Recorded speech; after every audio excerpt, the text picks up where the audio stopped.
Hello, welcome to oniro-with-zyga. I will show you how to boot an OS image inside the virtual machine. Follow along, you'll need a workspace with the built oniro-image-base recipe. If you don't have that yet, check out my previous video. As before, we'll be interacting with the build system.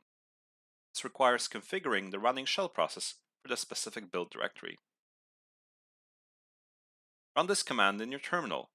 It's the same command we've used last time.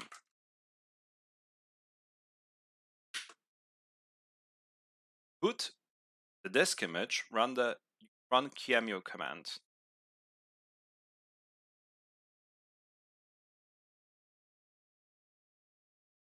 Let's explain the arguments quickly.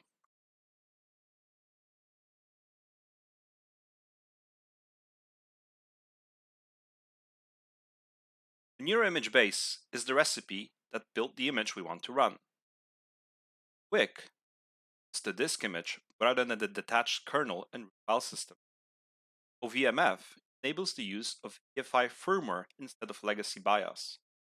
Nographic prevents displaying a window of the emulated video adapter.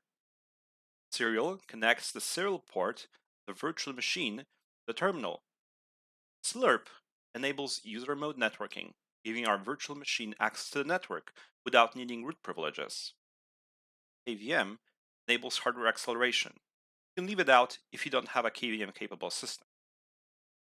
Since the serial port is connected to our terminal, we can interact with the boot process or log in interactively. Wait for the login prompt and log in as root. There's no password necessary. Once inside, you can explore freely.